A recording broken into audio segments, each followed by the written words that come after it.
Allow me then to just confirm that this matter has been rescheduled to the 13th day of March 2024.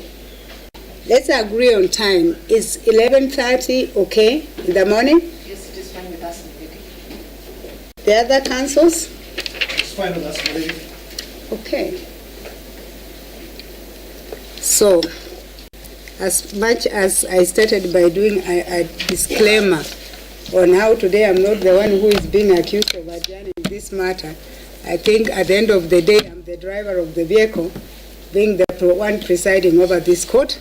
And I think the most decent thing to do is to apologize for any inconvenience that may be caused by the delay in. Tukisonga mbele, waziri wa usalama Kithure Kindiki ametangaza utekelezwaji wa haraka wa sera ya miaka mitatu ya uhamisho wa maafisa wa polisi ambao utaanza siku ya leo. Zoezi hili ni kwa maafisa wa polisi ambao wametumikia kituo kimoja kwa zaidi ya miaka 3 na linalenga kuimarisha utoaji wa huduma katika sekta ya ulinzi na usalama na kusaidia utendakazi wa maafisa wa usalama. Other than conflict of interest, there has been a problem of officers who have stayed in one station for long, not at your level. The command level, 2 years, 1 year, 3 years, you know, isn't it? You're transferred. But your juniors, there are characters there who have stayed in one police station, junior officers, for 9 years, 15 years, 7 years, 8 years. They have local interests. They have ventured into businesses there in the local area. They are part of the local community. Some of them have married their first or second or third wives there. So they have relatives there. And they are the ones who have entered into the unholy alliance with some of the people who are destroying the country, and they are the ones even who arrange protection fees. So the commanders are actually introduced into this thing when they arrive. We'll show you how things are done here. And some of those junior officers can be very rude. They even, in some instances, insubordinate their superiors. We have talked about this issue of 3-year transfer policy for too long.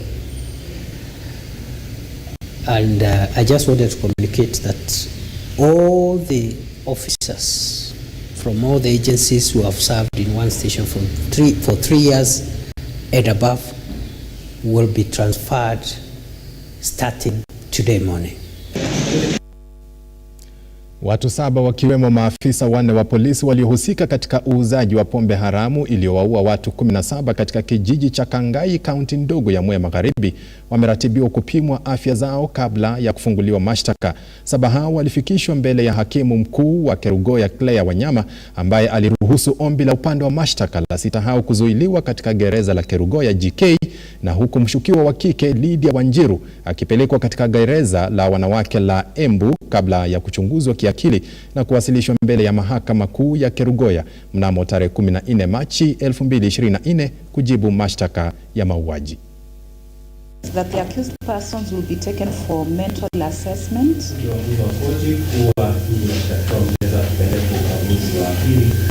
Then the second accused person will be provided with a pro bono lawyer. The file will be mentioned for plea taking before Justice Mwongo on 14th of March 2024.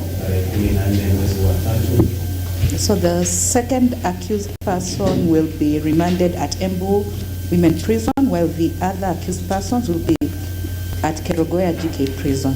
I take judicial notice of that the issues arising from this case are indeed of public interest, and for good order, it is just prudent that all legal proceedings be concluded and bond terms be set in whichever court that the matters will be mentioned, I will grant the prosecution 12 days from today to enable them proceed and charge the accused persons as indicated in the High Court and for mental assessment to be done. I have also called for pre-bail reports to be availed for each accused persons and for the pre-bail report to include the victim's sentiments. It will be mentioned on the 19th of March 2024 before this court at midday so that if they have to go.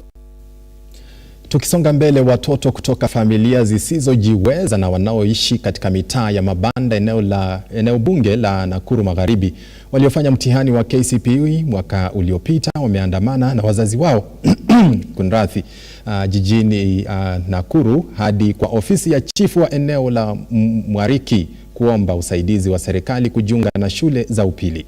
Wazazi hao wamelalama hali ngumu ya maisha imewafanya wao kushindwa kumudu gharama ya karo, huku mustakabali wa wana wao ukiwa haujulikani.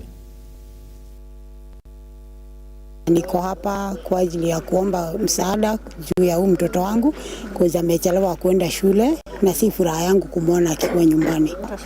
Alipata alama ya 321 na aliitwa Naivasha High. Hata hiyo ofisi ya mheshimiwa nilikuwa nimeenda na akaniambia nimechelewa. Kama sasa hizi basari kulingana na vile tumekuwa tukiona, unakuta those needy wanaweko kando sana, unakuta mtu mwenye akona hiyo uwezo kabisa amepata basari. Ningeomba serikali iweze kutusaidia watoto wetu waweze kusoma kama watoto wale wengine wa wadosi. Juu sisi tuko chini, watoto wetu hata tunaenda kuomba basari tunapata ati nafasi imeisha. It's an end of an era. If these kids are not going to join Form 1 this year, I am cocksure they have no other chance because next year they'll be overtaken by CBC. So it simply means kama kuna watu wanataka kusaidia watoto wasaidie. I also remember the minister himself saying at the government of Kenya that they want 100% transition. And this 100% transition is now something in doubt. It is simply in doubt because it cannot hold. It cannot Naam, kilio hicho cha wazazi kutoka kaunti ya Nakuru ndicho kinachotupeleka katika mapumziko ya kwanza. Mpenzi mtazamaji, usicheze mbali. Tunarejea kwenye meza ya habari ya Lookup muda mfupi kuanzia sasa. Kwa hivyo kaa kitako.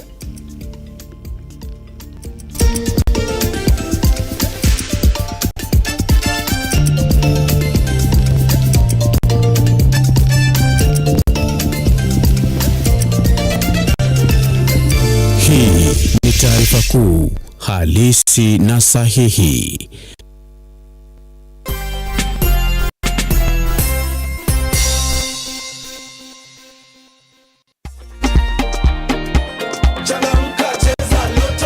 Anza mwaka na Loto Jijenge Boost. Kila siku kuna guaranteed business boost worth 100,000 na up to 1 million ndani ya hourly draws. Jipange nyumbani na 100,000 shopping vouchers. Boost biashara yako na 1 million or a brand new Toyota Probox kila wiki na up to 200 million shillings ndani ya Grand Mega Jackpot every Wednesday and Saturday. Changamka, jiboost na ujipange na Loto. Ingia M-Pesa Paybill 777-000. Account, look, amount 50 bob to 2,000 na ujisort na Loto Mega Boost. Over 18s only. Gaming can be addictive. Play responsibly. BCLB number 000898. Changamka, cheza Loto.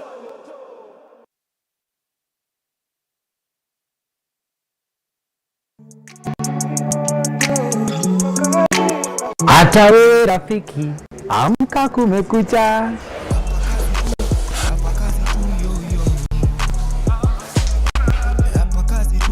Tunataka kuangazia safety, biashara inayohusiana na usalama kazini. Watu wa pikipiki nyinyi tunaongelesha, tunawajali. Baridi, hata magoti haiwezi ingia baridi. Haiwezi ingia, hii tunaita ni ile padded na iko na hiyo insulation ya kuzuia hiyo baridi kuingia ndani. Be safe, be safe. Be safe from cold, be safe hata ukianguka. Sasa hii ni ile iko na reflective strips na pia tuko na kama hii ile haina reflective strips. Hii inatumika kwa ile kazi ya indoor activities, mahali ya uhitaji hakuna oncoming vehicles ama traffic. Hapa kazi tu. Hapa kazi kweli. Hapa kazi tu.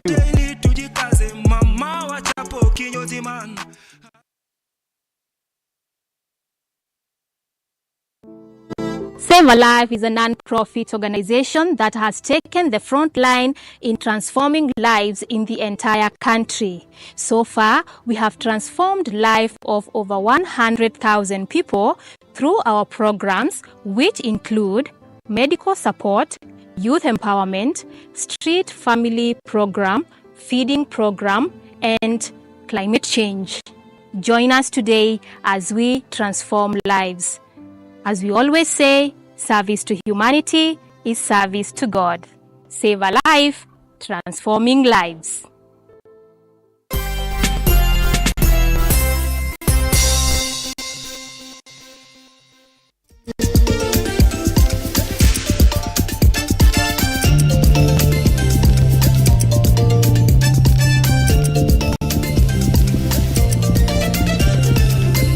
Hii ni taarifa kuu halisi na sahihi. Naam, karibu kwa awamu ya pili ya taarifa zetu. Kabla tusonge mbele na taarifa zetu, ni watambue wawili watatu kwenye kurasa zetu za kijamii ambao wanazidi kusemezana nasi kuhusiana na taarifa zetu. Kennedy Jumba Asirigwa ambaye ni shabiki wetu sugu kutoka eneo la Kakamega, unasema unatutazama na hii leo ungependa kumtuma salamu spesheli kwa mama yako Emily akiwa jijini Nairobi. Mama Emily, kama huko hapo na unatutazama, pokea salamu kutoka kwa mwanao Kennedy Jumba Asirigwa akiwa Kakamega. Mwingine hapa ni Ongaro Peter, unasema unatazama taarifa zetu. Hapa kuna Ebi Kadenyi, unasema natazama nikiwa Kakamega. Asante sana Ebi Kadenyi. King Dante Max unasema uko locked ukiwa eneo la Mombasa. Asante sana kwa wote ambao wanaendelea kushiriki kusemezana nasi kwenye kurasa zetu za kijamii. Endeleeni kutuma taarifa zenu ama arafa zenu. Tutasoma baadhi ya arafa hizo mwishoni mwa taarifa hizi. Tunasonga mbele. Mkuu wa baraza la mawaziri na aliyepia waziri wa mambo ya nje Musalia Mudavadi na mwenzake wa Misri Sameh Shukri wamefanya mkutano spesheli wa kutathmini uhusiano wa kibiashara na kidiplomasia kati ya nchi hizi mbili. Uhusiano huo pia unatathmini uwezo na uwekezaji katika nchi hizi mbili ili kuweza kuleta maendeleo ya wananchi wake.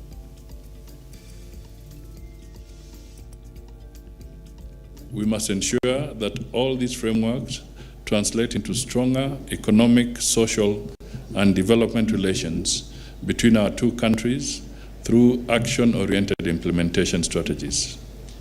Trade between our two countries is on the right footing. The total value of trade increased from US dollars 647.4 million in 2021 to 680.6 million US dollars in 2023. It is imperative that we continue to explore opportunities to expand trade beyond the traditional products we trade in. Kenya is committed to encouraging and facilitating Egyptian companies to do business in our country, resulting in the steady growth in trade and investment between our two countries. In our meetings today, we had an opportunity to discuss in depth the imperative to give further impetus to our economic cooperation, particularly in the fields of trade, electricity, renewable energy infrastructure, in addition to the cooperation in the field of food security, water and irrigation, where we resolved to continue our cooperation to attract financing for projects that aim to achieve our developmental objectives in accordance with the best practices of cooperation and the rules and principles of international law. I highlighted during our discussions the importance of an immediate unconditional ceasefire and stressed the need to implement the United Nations Security Council Resolution 2720 in order to ensure a rapid and swift humanitarian access to the Gaza Strip, as well as providing sufficient funds to the international humanitarian organizations, especially UNRWA. Today exhibits the desire to strengthen the existing relations.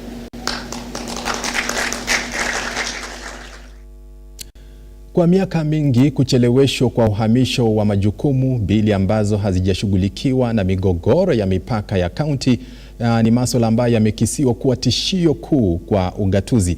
Washikadau wamehimiza serikali kuhakikisha mgao wa fedha kwa kaunti unatolewa kwa wakati ili kuwezesha kaunti hizo kutekeleza majukumu yao na kuwafikia ama kutoa huduma kwa wananchi.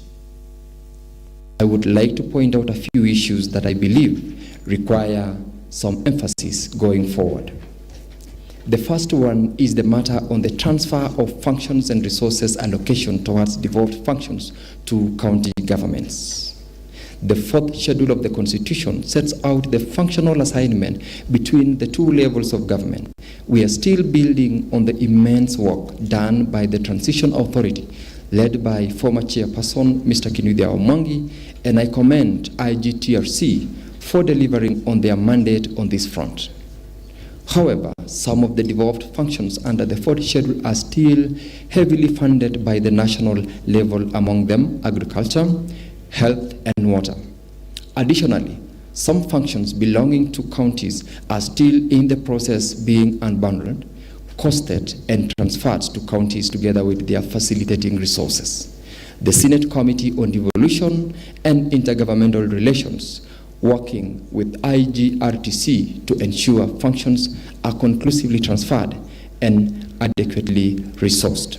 IGRTC shall deepen engagements with Parliament and county assemblies through a coordination framework that guides tapering and feedback on summit reports as provided for by Section 10 of the Intergovernmental Relations Act of 2012.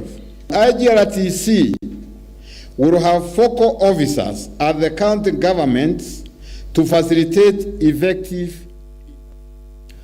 Watu wawili kutoka kijiji cha El Santirim, kaunti ya Isiolo, wanauguza majeraha mabaya baada ya kuvamiwa na simba walipokuwa msituni wakitafuta kuni. Michael Apuya na mkewe Susan Chebet walinusurika mauti baada ya kukabiliana na kumshinda nguvu simba huyo. Sasa vile hii kitu imenitokea, huyu ndio alikuwa nyuma. Huyu bibi yangu alikuwa nyuma, mimi nilikuwa mbele sasa. Alafu mimi nilikuwa napanga. Vile mnyama alitoka kwa kichaka tu, kwa kamiti kidogo tu hapo hivyo, akatoka akiwa ameguruma. Sasa vile aliguruma, bibi yangu akaangalia nyuma akaniambia, "Ni nini?"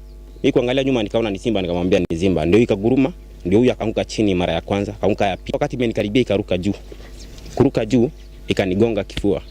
Imenifinyia chini kabisa, hiyo kitu ni kitu mzito sana. Imenifinyia chini hadi kupumua nilikuwa naona kabisa nikukufa na kufa. Sasa huyu akakuja mbio. Kukuja mbio akanipea panga. Hata sikuwa natarajia kama anaweza rudi kwa sababu mwanamke ni mtu mwoga, kitu ya kwanza, alafu hiyo ni kifo. Lakini niliona yako nyuma ya mnyama na amekuja. Nikachangaa sana. Akachukua panga nikamwambia kata. Akaikata kwanza. Vile aliikata hivi, kitu ikamwangalia hivi, ikamgeukia, ikamrukia mguu. Sasa vile ilimrukia mguu, ikamuuma hii mguu, hapo mimi nilipata nafasi. Vile mimi niliamka, na nikaanza kumchangamkia sasa. We are happy to be here today because of Michael and the wife, for the courageous action that they took when they were attacked by the lion. It's really, human life, I would say, is really important. And Michael, for protecting your family, we say thank you. Also, I would pledge to the government, like I said, the human life is very precious, but we also appreciate the fact that we have these animals. As a company that really cares about our wildlife, I will urge the government to take extra measures in that they avert the human-wildlife conflict, because we need these animals for our tourism to grow, but again, we still treasure life. And we are thankful to God in that Michael and the wife are alive today.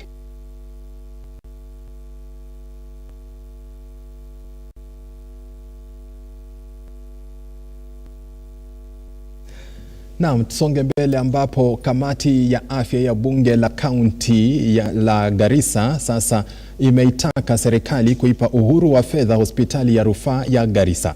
Aidha, kamati hiyo imetoa wito kwa hazina ya fedha ya kaunti hiyo kutoa mgao kwa hospitali ya Garissa bila kuchelewa. Ikiongozwa na mwenyekiti Adan Hassan Odoa, kamati hiyo imesema kufanya hivyo kutaipa hospitali hiyo uwezo wa kutekeleza majukumu yake bila kukatizwa. Finally, I wanted the health department to be given autonomy in terms of finances. The CEC and his team cannot work when they don't have the required resources. So we are telling the governor and his administration to give priority to this department. This is the department which is 100% devolved. Kindly give the money that have been allocated in the budget by the county assembly to this department so that they can perform their duties. The lack of drugs is a worrying trend, and we need to get the health management in the county to tell us why KEMSA has not supplied. If it is about money, let us know why the treasury has not released any money. The management of the hospital, I think, and I call upon the governor at least to make sure that the management is reviewed. They are the health management team in the hospital. They have a lot of laxity. In fact, cleanliness, staff management, water issues. We have water, but there is no storage tanks. There are no plumbing works in the wards. Challenges, and the biggest challenge was the scan department, where we were told that section was not working for the last 6 months. That is very unfortunate. We were not expecting that. And maybe there's a reason for that. We were told there was a conflict between the national government, the Council of Governors, and maybe who's supposed to run that facility.